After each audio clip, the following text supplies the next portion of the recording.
Ya, kembali bersama kami di Indonesia Bicara dan pemirsa, kita masih membahas mengenai tema malam ini yaitu optimis untuk vaksin COVID-19 dan kita sudah bersama narasumber tambahan untuk segmen kedua ini ada Profesor Hasbullah Tabrani, Guru Besar FKM UI. Assalamualaikum Prof. Waalaikumsalam. Apa kabar Prof? Ya, Alhamdulillah baik. alhamdulillah sehat ya Prof.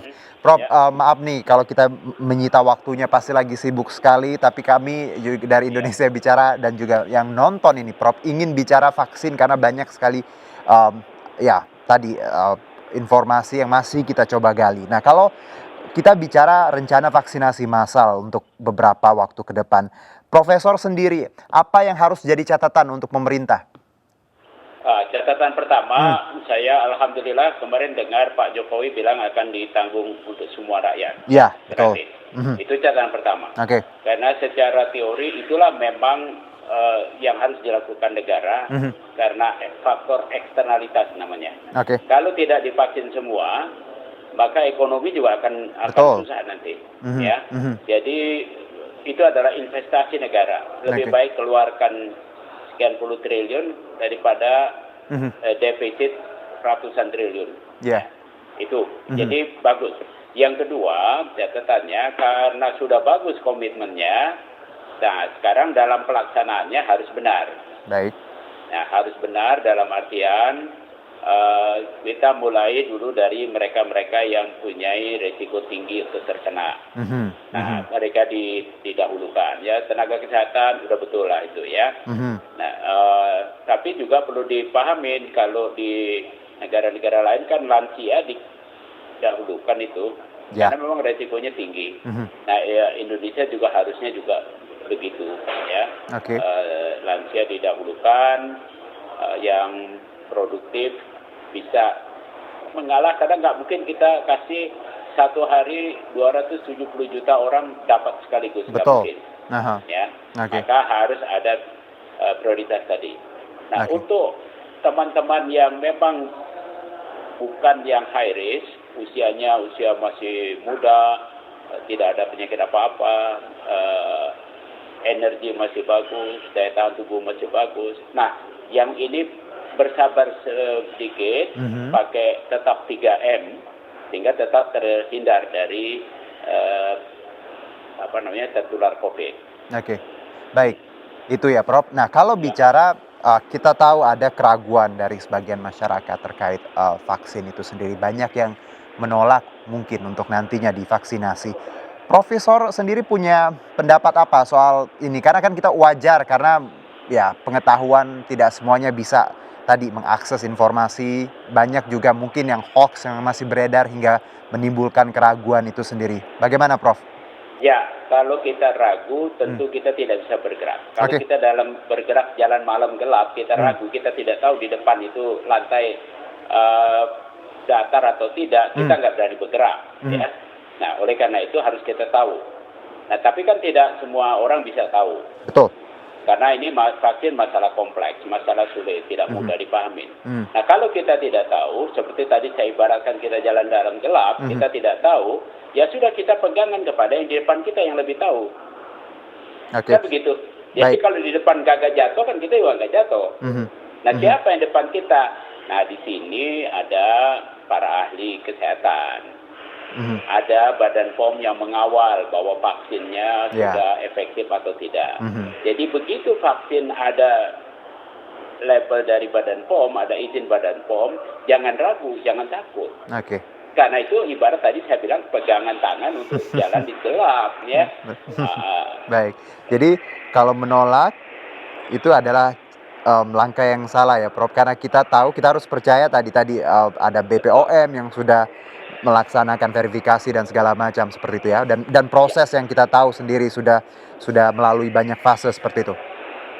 Iya. Oke. Prof, kalau bicara juga efektivitas ya, kita tahu bahwa banyak orang bergantung harapannya. Anda menyebutkan di awal ini juga akan membuat laju ekonomi kita kembali berangsur membaik seperti itu. Seberapa optimis Anda melihat bahwa ya tidak mungkin dalam waktu cepat, namun setelah vaksinasi ini, apakah memang kita banyak yang pesimis untuk kembali seperti sebelum pandemi? Mungkin akan butuh waktu lebih lama seperti itu, Prof, atau seperti apa? Ya, kalau kembali sebelum pandemi mungkin memang perlu waktu lama. Oke. Tetapi begitu kita bisa mengatasi persoalan penularan COVID ini, kita bisa bekerja kok dengan baik. Nah, Baik. saya ambil contoh, TBC itu sudah puluhan tahun di Indonesia dan tetap menular, tapi hampir semua orang sudah pernah diimunisasi BCG. Sehingga kita tenang saja tuh bepergian kemana-mana, karena badan kita sudah punya antibodi, punya pasukan-pasukan yang bisa mengalahkan kuman TBC kalau masuk ke badan kita. Nah, sebagian besar sudah begitu. Jadi nggak terganggu tuh ekonomi dengan TBC. Ya. Oke. Nah, begitu juga ini nanti. Kalau sudah lebih dari 70% penduduk kita divaksinasi, insya Allah sudah aman sekali. Dan mungkin 70% itu bisa kita capai dalam waktu 3-4 bulan. Tapi kalau bicara setelah divaksinasi, bukan serta-merta bahwa 3M diabaikan ya, Prof. Karena itu ibaratnya salah satu senjata kita lah untuk vaksin. 3M tetap harus ya, Prof. Ada perbedaan ininya. 3M itu mencegah virus masuk ke badan kita. Oke. Ya, itu nggak bisa dengan vaksin. Karena virus datang dari luar badan.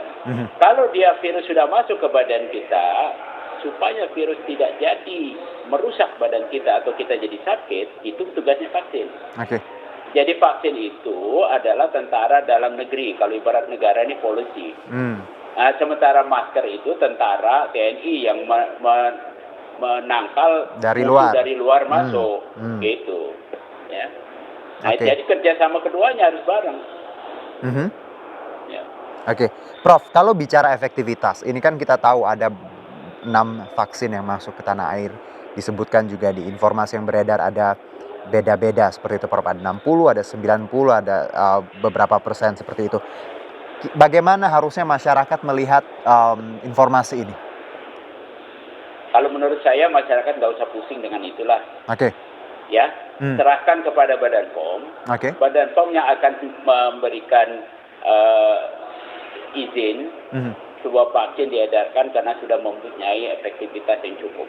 Baik. Kalau dia nilai belum cukup, nggak diedarin. Sudahlah, karena penilaian efektivitas vaksin tidak mudah. Ya, kajian-kajian banyak dilakukan untuk bisa membuktikan ya, bahwa vaksin itu aman dan efektif. Nah, serahkanlah kepada ahlinya yang bisa mengetahui bagaimana mengukur aman dan efektif.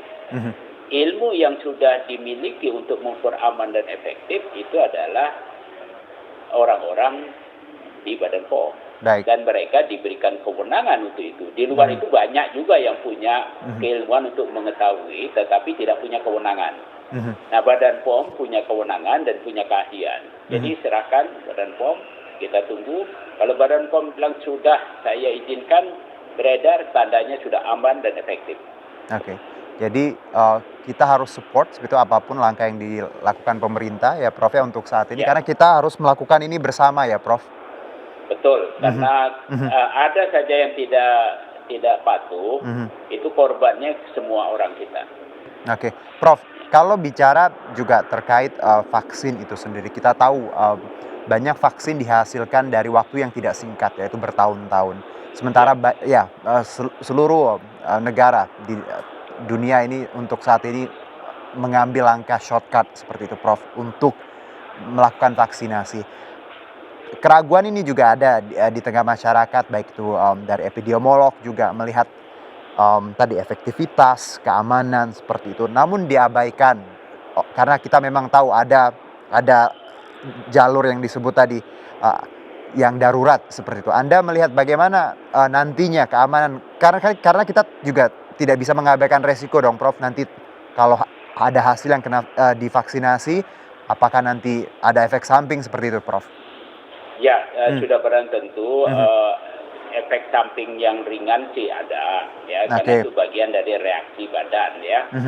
Jangan dianggap efek samping itu kalau kemudian demam, atau itu adalah memang reaksi badan kita, justru bagus kalau ada begitu. Nah, yang dia khawatirkan efek samping yang berat-berat, misalnya gangguan otak dan sebagainya, itu yang memang belum bisa diobservasi dalam waktu kurang dari 1 tahun setelah penyakit ini ditemukan, ya. Mhm. Makanya disebutnya darurat. Kalau kayak TBC, BCG itu sudah puluhan tahun. Betul. Jadi nggak ada masalah, observasi sudah cukup panjang, maka nggak disebut darurat itu. Mhm. Ini karena memang belum cukup panjang, kita sebutnya jadi darurat izinnya. Oke. Tapi apakah pertanyaannya, apakah kita tunggu sampai semua bukti efek samping terpenuhi 3 tahun, 4 tahun kita tunggu, dengan korban bisa jadi ada 50 juta orang mati, Oke. atau kita kasih sekarang yang secara teoritis, secara laboratorium, secara jangka pendek sudah kelihatan tidak ada efek sampingnya. Nah, tentu kita akan memperhitungkan untung Pilihan tadi yang kedua ini. pilihan tadi. Ya, pilihan menggunakan vaksin sekarang jauh lebih baik daripada kita nunggu sampai betul-betul minimal efek samping yang beratnya, yang bisa jadi baru keluar 2-3 tahun kemudian.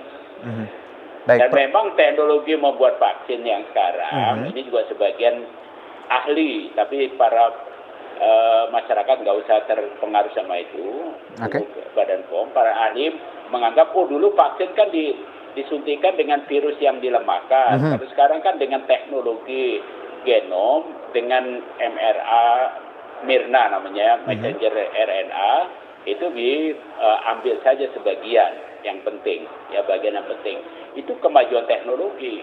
Kemajuan teknologi nggak ada masalah, sama dulu kita 1 abad yang lalu, kalau orang Indonesia mau ke Belanda, itu perlu waktu 2 bulan baru sampai. Sekarang cuma 12 jam udah sampai. Gitu. Jadi itu kemajuan teknologi harus diterima.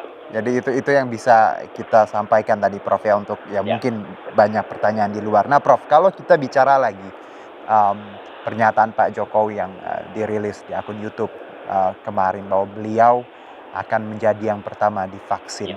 Anda melihat bahwa ini komitmen seorang presiden bahwa masyarakat memang harus mau divaksin dan tidak boleh ragu seperti ya Prof ya? Itu patut diacungkan jempol, 2 jempol. Karena memang dengan dia duluan, ibarat kata, kalau orang takut, nanti kenapa-napa divaksin, ini presidennya aja berani, yang kepentingannya banyak, ya kan? Masa yang masyarakat ya kagak berani. Jadi saya acungkan jempol, 2 jempol ke Pak Jokowi. Tapi vaksin untuk presiden dan masyarakat sama dong Prof ya, nggak ada perbedaannya? Ya sama, nggak ada perbedaannya. Karena banyak juga Prof yang saya ngobrol dengan teman-teman, mungkin vaksinnya Pak Jokowi beda untuk yang kita-kita gitu, pekerja. Sama aja ya Prof? Kita sekarang ini belum ada satu vaksin pun yang dapat izin dari Badan POM. Baik untuk presiden ataupun untuk rakyat jelata, itu sama saja. Yang dipakai adalah yang ada izin Badan POM. Jadi nggak usah suuzon lah. Nah loh. Karena banyak nih Prof ya, namanya masyarakat ya, kadang punya yang netizen seperti itu. Tapi nggak apa-apa. Ini boleh saja berpikir seperti itu, tetapi tidak ada rasionalnya. Secara ilmiah tidak ada, secara legal juga tidak ada. Itu kenapa Prof kita harus ngobrol ini, karena informasi ini harus disampaikan biar nyampe semuanya, nggak dapatnya dari Facebook atau dari WA keluarga. Nah, itu yang perlu dipahami oleh masyarakat. Iya ya Prof ya. Ya kalau dalam ini mohon maaf pakai Al-Qur'an sedikit karena kebanyakan mayoritas Muslim. Ya. Dalam Al-Qur'an itu disebut kalau kamu tidak mengetahui, tanyalah ahlinya. Fas'alu ahla dzikri in kuntum la ta'lamun. Jangan tanya WA, Facebook yang nggak jelas sumbernya. Tanya yang tahu. Yang tahu siapa? Ya Badan POM paling sedikit. Baik. Prof, terima kasih atas waktunya, insight-nya. Semoga kita nanti mendapatkan hasil yang baik karena kita ingin Indonesia, Ibu Pertiwi ya Prof, semua lapisan masyarakat kembali bisa beraktivitas dan tadi semuanya dapat divaksin dengan aman dan nyaman. Terima kasih Prof atas waktunya. Selamat bertugas kembali. Terima kasih. Ya, sehat-sehat. Ya. Baik, terima kasih. Baik, inilah perbincangan kita di segmen kedua dan kita akan lanjutkan di segmen selanjutnya. Tetap bersama kami di Indonesia Bicara.